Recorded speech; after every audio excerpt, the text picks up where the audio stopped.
Mesdames et messieurs, bienvenue dans ce journal dont voici les grandes articulations. Numérisation des opérations de distribution des intrants agricoles. L'invention d'un jeune Guinéen sera valorisée. Elle promet un effet positif sur les rendements des agriculteurs. Ouverture à Conakry ce matin des travaux du symposium international sur la logistique militaire. 23 pays prennent part à cette rencontre. Ces travaux d'échange d'expertise sur la logistique militaire vont durer 4 jours. Clap de fin à Conakry de la deuxième édition de la phase continentale du trophée IHF Série Filles avec la participation de 8 pays. Un succès pour le Nigeria et le Sénégal qui se qualifient. La Guinée classée deuxième garde son ticket de qualification. Voilà, mesdames et messieurs, bonsoir. Merci de nous rejoindre dans ce journal que nous ouvrons sur ce message départ adressé à Sa Majesté Mohamed VI, roi du Maroc. Majesté, la commémoration du 20e anniversaire de votre accession au trône m'offre l'heureuse opportunité de vous adresser les vives et chaleureuses félicitations du peuple de Guinée, de son gouvernement ainsi que les miennes propres, vos nombreux et inoubliables visites dans la sous-région ouest africaine en général et dans notre pays en particulier ont été une occasion de resserrer les historiques liens d'amitié, de solidarité et de coopération existants si heureusement entre le Royaume du Maroc et la République de Guinée. Je tiens à vous raffermir ma volonté de contribuer à imprimer une nouvelle dynamique, une nouvelle dynamique à cette coopération multidimensionnelle au bénéfice de nos populations respectives. Je voudrais adresser mes meilleurs vœux de santé, de prospérité et de longévité à votre majesté et votre famille, de même que ceux de progrès continu au peuple frère marocain. Veuillez croire, majesté, en l'assurance de ma haute considération. Conakry, le 30 juillet 2019, signé professeur Alpha Condé, président de la République. Les pèlerins guinéens poursuivent leur pèlerinage au long sein de l'islam. Ils ont visité ce mardi le site de Ouloud, théâtre du combat entre l'armée du prophète et les mécréants de la Mecque. Mohamed Sanko, Adi Kamara et Fodé Niagasola Keita sont nos envoyés spéciaux. C'est le 4 août prochain, en principe, que le dernier convoi des pèlerins guinéens doit quitter Conakry pour les lieux saints de l'islam. Déjà, sur les 8000 pèlerins enregistrés pour le Hajj 2019, les 6000 sont déjà arrivés à Médine. Ici, toutes les dispositions sont prises pour l'accueil et l'hébergement des pèlerins. C'est pour la première fois que je viens à la Mecque. Mais je suis très heureux d'être ici en Arabie Saoudite. Et je suis, il faut le dire, satisfait de l'organisation. Le pèlerinage de cette année a été préfinancé par le gouvernement guinéen sous la férule du professeur Alpha Condé, président de la République. L'idée est de soulager les pèlerins guinéens, contrairement aux années précédentes. Nous avons des personnes qui se perdent. Nous avons des personnes qui ne sont pas habituées à un monde, et que certains pensent qu'ils ont perdu la mémoire. Il y a d'autres qui sont fatigués. Parce que nous avons des personnes âgées, les gens trichent sur leur âge. Dans la mesure où la personne est malade, l'équipe médicale présente de Dunia, nous essayons de soigner la personne à notre niveau. Mais dans certains cas, quand ça dépasse nos compétences, par exemple des complications cardiaques, neurologiques, etc., nous les référons sur les cliniques. Comme on le voit ici, les recommandations issues des journées de concertation sur les âges commencent à produire ses effets tant en Guinée qu'au lieu saint de l'islam. Parlons de la protection de l'environnement. Le chef de l'État, professeur Alpha Condé, a montré son engagement dans la protection des ressources naturelles à Dubrika. Pour lui emboîter le pas, des fonds sont remis aux ONG retenus pour poursuivre les activités de reboisement. Près de 3000 hectares seront restaurés au compte de l'initiative présidentielle. Mamadou Alpha Baré. Après le lancement officiel de la campagne de reboisement sur toute l'étendue du territoire national, l'heure est au premier paiement des ONG retenus. Pour cette première phase, 60% des montants annoncés sont débloqués. Dans les régions de Kindia, Mamou, Labé, Kankan, Zérékoré et Farana, les ONG reçoivent les moyens leur permettant de continuer le travail sur le terrain. À Mamon, par exemple, 292 500 000 francs guinéens sont mis à la disposition des ONG pour les 45 hectares prévus pour la préfecture. Ils attendaient ça. Certains déjà ont commencé à planter, mais l'argent manquait. Puisque nous avons l'argent, on a déposé l'argent à leur niveau, dans ce sens. Certains ont déjà commencé avant l'argent. Puisque l'argent est venu, je pense qu'il n'y aura pas de problème pour faciliter le travail. Cette année, 1650 hectares, voire le double, seront restaurés par le gouvernement. Au-delà de la remise des fonds, des échanges techniques entre acteurs permettent d'améliorer le choix des plants, entre autres. Parmi maintenant ces essences généralement qui étaient retenues ici dans le cadre de reboisement, le Mélina est une essence qui était vraiment très prisée parce que c'est une essence à croissance rapide. Bon, mais il se trouve aujourd'hui qu'elle est très appétée par les bœufs, par les chèvres, les moutons. Donc, si bien, pendant la saison de reboisement, les ONG s'impliquent, on reboise, mais dès que la saison sèche approche et que les éléments se raréfient, ce sont ces mêmes petits ruminants et ces gros ruminants qui fouillent énormément la forêt à la recherche vraiment de nourriture. Et dès qu'ils rencontrent ces essences qui sont vraiment très prisées pour elles, ils les mangent. Considérée comme la région la plus touchée par la déforestation, la Guinée forestière aura le plus gros lot. 600 hectares de zones dégradées seront reboisés dans la première région forestière du pays. Tout le monde sait que cette région du sud, c'est la région forestière. C'est la plus exploitée, elle mérite de grandes activités de reboisement, de restauration, ne serait-ce qu'en termes de compensation. Donc c'est pourquoi la grande superficie a été allouée à Zéro Corée. Quelques jours après, une autre mission de contrôle se rendra sur les sites reboisés ou en cours de reboisement pour un premier constat.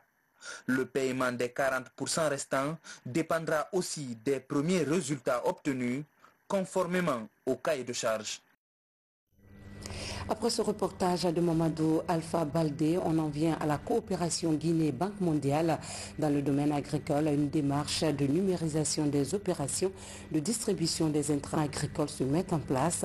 L'intervention des jeunes Guinéens sera bientôt valorisée par le programme de productivité agricole. L'objectif est de sécuriser les subventions que l'État apporte aux producteurs. Fodé Camara nous signe ce reportage. Aguerri par 12 ans d'expérience professionnelle aux États-Unis, la quarantaine révolue, Muntaga Keita, le directeur général de Tulip Industries, est de retour au bercail. Dans la commune de Ratoma, précisément à Somfonia, ce jeune inventeur et son staff confectionnent de la soudure à l'électronique, des bornes interactives autonomes. Déjà, un accord cadre est signé avec la Banque mondiale pour développer le digital par la mise en place d'une plateforme pour la distribution électronique des semences, la facilitation de l'accès aux services agricoles et la télésurveillance. Ce projet fait partie du projet WAP exactement entre la Banque mondiale et le ministère de l'Agriculture. C'est le projet aujourd'hui aussi qui me tient à cœur. Très récemment, j'étais sur le projet médical, mais ils sont venus avec certains problèmes et ils ont expliqué les problèmes qui se passent en milieu rural. Et vous savez bien, nos ruraux représentent 70% de notre population.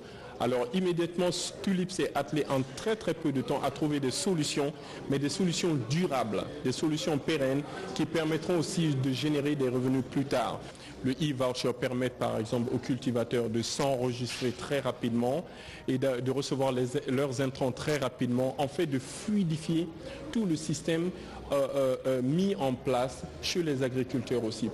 Cette révolution numérique Made in Guinée est un modèle à vulgariser, surtout en milieu rural où l'accès aux nouvelles technologies reste encore un défi. Nous sommes à Conakry.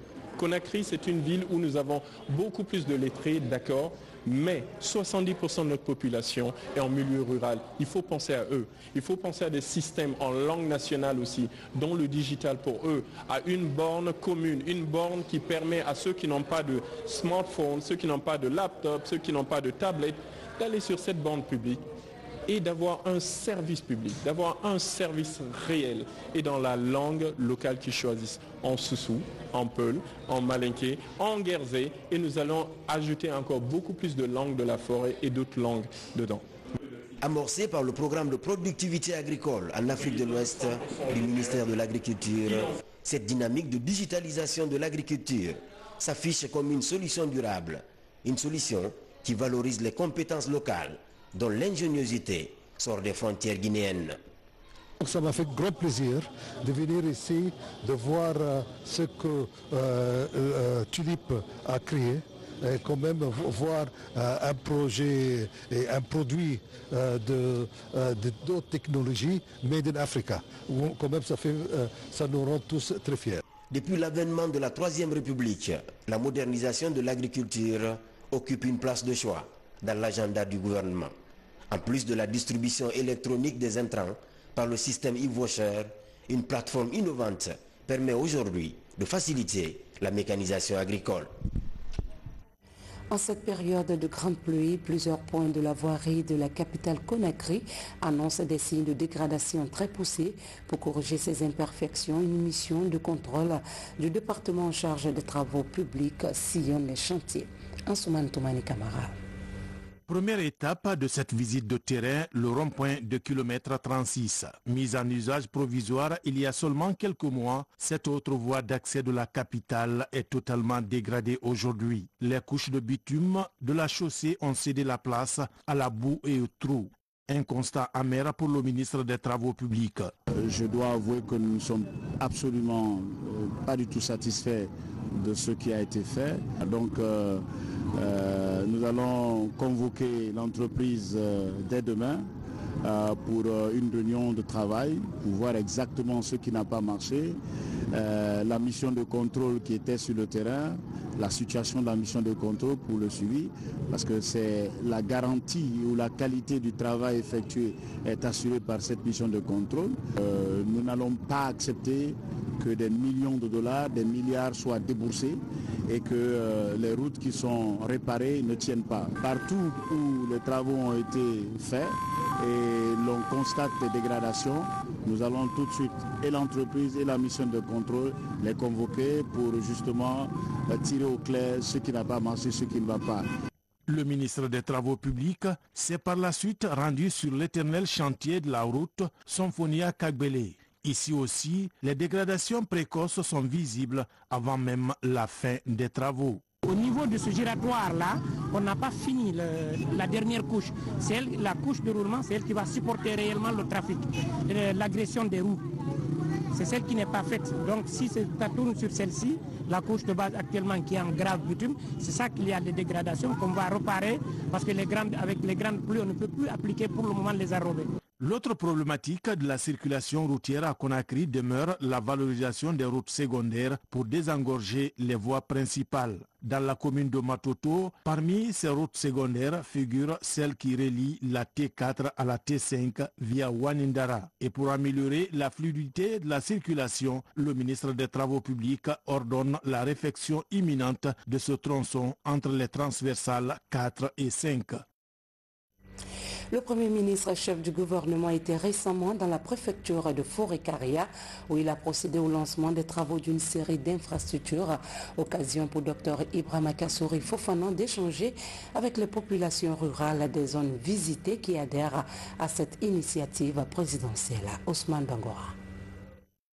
Une des communes rurales de Forêt-Caria, située à 85 km du centre-ville. Cette localité vient de bénéficier de l'attention du gouvernement sous le leadership du chef de l'État, professeur Alpha Condé. Ici, Dr Ibrahima Kassory Fofana lance des travaux de construction de la mairie, du foyer des jeunes et un point d'adduction d'eau. Ce programme de l'Agence nationale de financement des collectivités rassure les populations à la base. Dans cette dynamique, le Premier ministre s'est rendu successivement dans les localités de Farmoria, Sirourou, Moussaya et Senkine. Partout, Dr Ibrahima Kassory Fofana a procédé à la pose des premières pierres de la construction des infrastructures d'intérêt communautaire, gage de tout développement. Ces actions de l'ANAFIC qui viennent s'ajouter aux multiples réalisations, nous disons merci à ce gouvernement de développement. Les citoyens et citoyennes de Sikuru réaffirment une fois de plus leur totale adhésion aux idéaux du professeur Alpha Condé et la continuité de son projet de société qui est en très bonne voie et apprécié par tout le peuple de Guinée.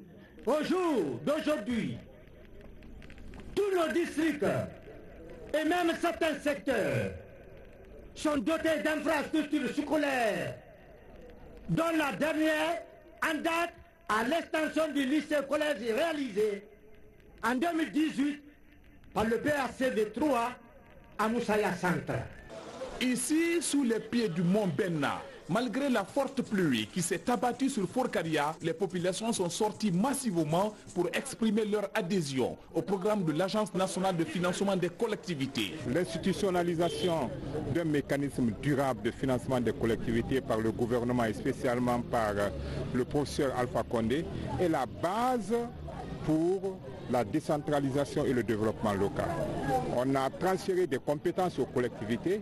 Elles sont en train de mettre en place, d'exercer ces compétences. Mais si on ne met pas les ressources à leur disposition, c'est des problèmes qu'on leur a transférés. C'est pourquoi le gouvernement a accepté de doter de 15% des recettes minières toutes les collectivités de Guinée pour qu'elles puissent accomplir le développement local de leur localité. Le gouvernement Kassori est résolument engagé à soutenir ces initiatives présidentielles en vue de réduire considérablement la pauvreté et lutter contre l'exode rural. Autre sujet d'actualité, les projets de développement engagés dans l'arrière-pays ne cessent de marquer positivement le quotidien des populations. À Késidougou, le président de l'Assemblée nationale a mis son séjour à profit pour communier avec les populations à la base. Une population qui a exprimé sa satisfaction suite aux différentes réalisations dans la localité. Compte rendu, Abdoulaye Diallo. Accueil chaleureux pour le président de l'Assemblée nationale à Késidougou. Depuis Barando, la rentrée de la commune urbaine jusqu'à Korodou, en passant par le centre-ville, les populations se sont massivement mobilisées pour témoigner leur satisfaction face au projet de développement réalisé dans la préfecture. Tout au long du trajet, les populations ont ovationné l'honorable Claude Korikondiano. C'est une fierté pour nous. C'est une fierté pour nous. Quand il vient à Késidougou, il est de notre devoir de faire une forte mobilisation, que si tout le pays est derrière lui aujourd'hui, Késidougou doit être le numéro 1 à le soutenir. Cette mobilisation, c'est aussi la preuve de l'union entre Bemakissi et Dompilo. Les deux structures se sont donné la main pour accompagner le parti au pouvoir dans la réalisation de ces projets de développement. L'unité est retrouvée grâce notamment à l'implication personnelle du président de l'Assemblée nationale. C'est l'enthousiasme, c'est la joie, c'est l'euphorie totale. Et indéfectiblement, nous sommes liés à vous, à votre autorité et à l'autorité du président de la République pour jamais. Depuis la rédaction, Au cimetière de l'église catholique Saint-Louis, le président du Parlement et sa suite se sont recueillis sur la tombe de Paul Keita, ex-maire de la commune urbaine, décédé le 27 juin dernier. Un mois après cette disparition, la douleur et la consternation sont toujours vivaces à la maison mortuaire. Politique, une cinquantaine de militants du PADES démissionnent et rejoignent le RPG Arc-en-Ciel pour apporter leur soutien au parti au pouvoir. Du bureau politique du PADES, une cinquantaine de militants rejoignent aujourd'hui le RPG Arc-en-Ciel. La cacophonie à la tête du parti à travers l'existence de 3 coordinations en violation manifeste des textes qui régissent son fonctionnement. L'absence d'un bureau politique national après 2 ans d'existence sont entre autres manquements au sein du PADES qui font immigrer ces hommes et femmes vers le parti au pouvoir. Plusieurs dysfonctionnements et violations des textes par les premiers responsables nous paraissent suffisants pour ne plus nous sentir concernés par de nombreuses incohérences qui caractérisent la gestion de ce parti. Quant aux motivations de notre adhésion à la mouvance présidentielle, retenez que nous avons été impressionnés par le résultat élogieux obtenu par la gouvernance du professeur Alpha Condé en si peu de temps, malgré les contextes sanitaires, économiques et politiques très difficiles. Le projet de société du professeur Alpha Condé et de son gouvernement prend en compte la préoccupation de tout le peuple de Guinée, en particulier les jeunes et les femmes. À travers cette conférence, le RPG Arc-en-Ciel, qui s'apprête à recevoir ses nouveaux militants le samedi prochain à l'occasion de son assemblée générale, se réjouit déjà de cette décision qu'il juge noble. Aujourd'hui, c'est tout le peuple de Guinée qui est en train de donner raison au professeur Alpha Condé pour la justesse de sa vision de la Guinée. Et si vous avez remarqué, depuis pratiquement un bon moment, l'opposition se vide tous les jours. Et ce n'est pas parce que les gens ne sont pas constants, mais c'est parce que les gens comprennent que la vision du professeur Alpha Condé est la mieux indiquée pour développer. Ouverture ce matin à Conakry des travaux du symposium international sur la logistique militaire, une rencontre majeure qui enregistre la présence de 23 pays. Ces spécialistes ont 4 jours pour aborder plusieurs questions thématiques. C'est une initiative du département de la défense américaine à travers son commandement militaire pour l'Afrique. Sergent-chef Lamine Sana Kamara, correspondant de la presse militaire.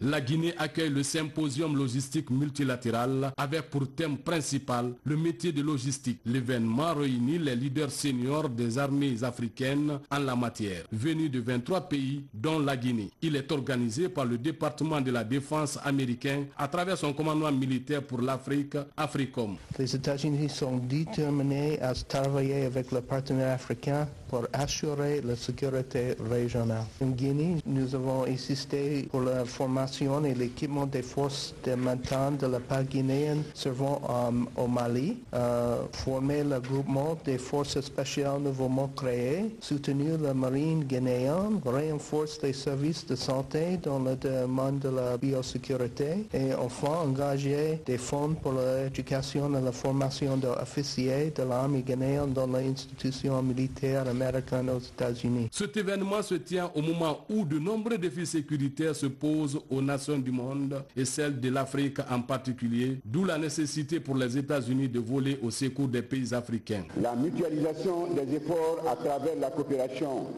militaire dynamique doit entraîner une véritable montée en puissance de nos forces armées nationales comme nos États l'ont toujours sollicité. Plusieurs thématiques seront abordées durant les 4 jours de travaux. Il s'agit de comprendre les défis et les exigences en matière de logistique, examiner les concepts logistiques pour aider à professionnaliser les forces logistiques des armées africaines en vue de déterminer les priorités de collaboration régionale et de soutien logistique mutuel.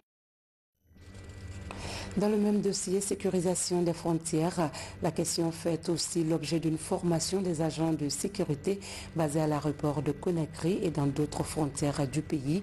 L'objectif est de moderniser le bureau central national Interpol et l'extension du système de communication sécurisé au niveau des frontières. Reportage à Alpha Essiagaba. La Guinée renforce la capacité opérationnelle des services de sécurité au niveau des frontières.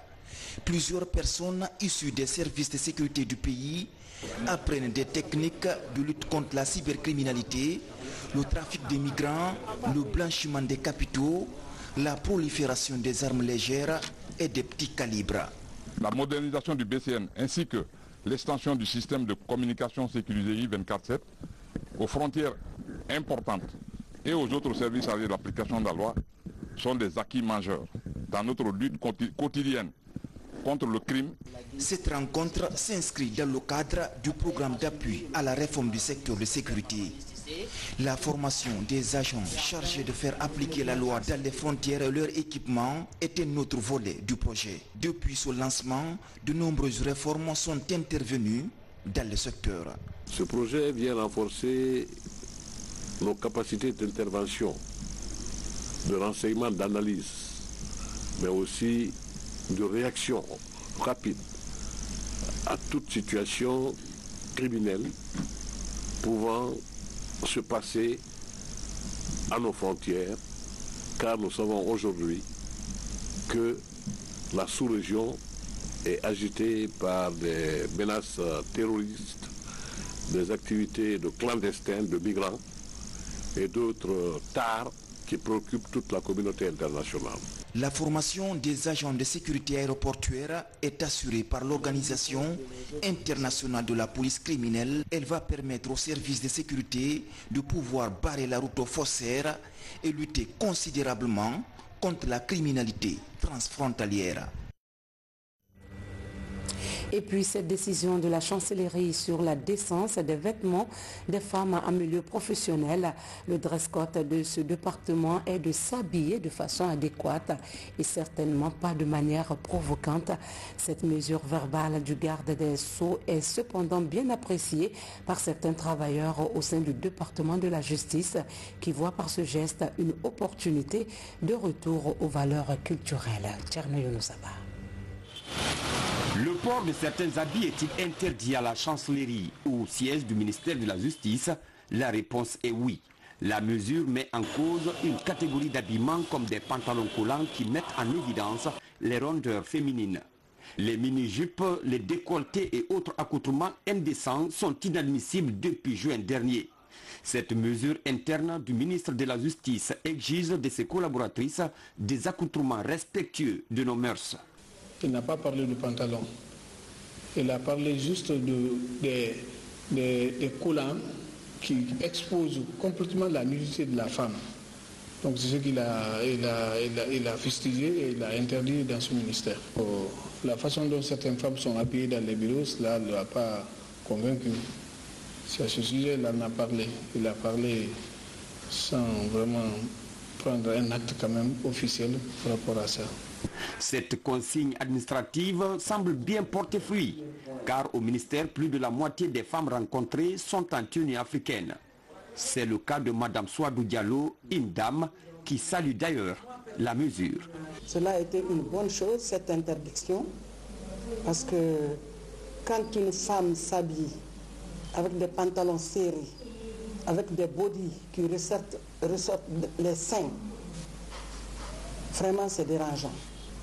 Et normalement une femme peut porter un pantalon, mais avec un haut au moins long qui dépasse même les genoux. Là tu es correctement habillé, ça ne dérange pas. Mais quand c'est les bodys et les pantalons serrés, les collants, vraiment on ne peut pas aller avec ça au service ou alors en classe. Cette règle axée sur le mode vestimentaire chez les femmes est jugée particulière par de nombreux citoyens. Elle continue à alimenter les débats et de faire du buzz dans la cité. La Guinée, à l'instar des autres pays du continent, célèbre demain le 57e anniversaire de l'Organisation panafricaine des femmes. Cette plateforme féminine a joué un rôle de première place dans la décolonisation des pays africains. Pour cette édition 2019, l'accent est mis sur la consolidation de la paix. À propos, on écoute la déclaration de la ministre de l'Action sociale, de la promotion féminine et de l'enfance au micro de Mohamed de Camara. Par rapport à sa mission première, il est vrai qu'aujourd'hui, l'Afrique a des raisons de se féliciter de la réalisation en grande partie de l'objectif majeur qu'aura été la décolonisation à laquelle les femmes ont pris une part très active. Les femmes ne doivent pas rester en marge du processus. Elles doivent occuper une place de choix et jouer un rôle de premier plan à l'image de nos dévancières. Dans cette perspective, l'Afrique a besoin d'un climat de paix et de sécurité, gage certain pour son développement harmonieux et durable. En ce jour de souvenir, mes pensées vont à toutes nos dévancières qui ont consenti d'énormes efforts et beaucoup d'énergie pour le rayonnement de cette organisation à travers la participation des femmes à l'atteinte des nobles idéaux des leaders africains pour la défense de l'indépendance et de la souveraineté africaine. Au nombre de ces pionnières, je voudrais citer notre compatriote Feu Hadja Jeanne Martin Cissé, qui a été la première femme à assurer la présidence de l'institution dès sa création, démontrant ainsi le rôle primordial que la Guinée a joué dans l'émancipation de l'Afrique tout entière. Sport, fin de la deuxième édition de la phase continentale du trophée IHF. La compétition en série filles a regroupé les équipes venues de 8 pays des 7 zones. À l'arrivée, c'est le Sénégal et le Nigeria qui se qualifient, même si la Guinée, classée deuxième en cadet, garde encore sa chance de qualification pour les challenges mondiaux. Reportage Kabafodé. Pendant 5 jours, Conakry a vibré au rythme du handball africain. Les équipes féminines cadettes et juniors de 8 pays de différentes zones de compétition ont pris part à la phase continentale 2019 de l'EH Trophy au gymnase du stade du 28 septembre. Le tournoi de Conakry, qualificatif pour le challenge mondial, a enregistré le sacre du Nigeria chez les cadettes et du Sénégal en vert qui a battu en finale le Cameroun chez les juniors.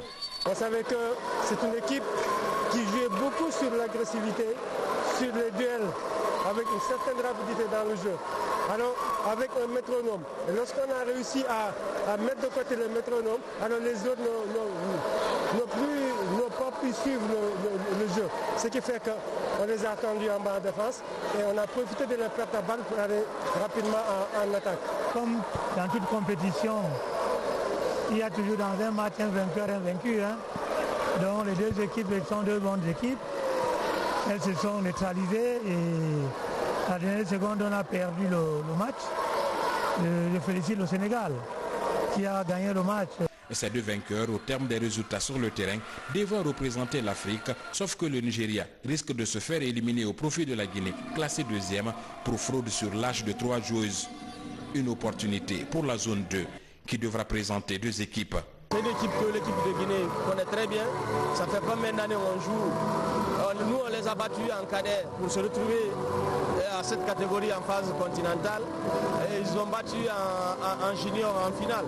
Donc ça fait 4 ans, c'est vice-versa. On gagne en cadet, ils gagnent en junior. On gagne en junior et gagne en cadet. Donc moi, je me dis que ça va être beau pour que ces deux équipes de la zone 2 se retrouvent au challenge mondial. Mais c'est pas... On laisse les techniciens travailler. Le choix de la Guinée pour abriter l'événement s'explique par l'expression de la volonté et l'engagement des autorités sportives du pays à promouvoir cette discipline et l'essor pris ces derniers temps par le handball guinéen sur le continent. La phase continentale IHF Trophy terminée, un autre défi relevé par la Guinée à travers la Fédération guinéenne de handball qui se prépare pour d'autres challenges. Voilà, ainsi s'achève cette édition. Merci d'avoir été des nôtres et passé de bons moments en compagnie des programmes de la télévision nationale. À très vite.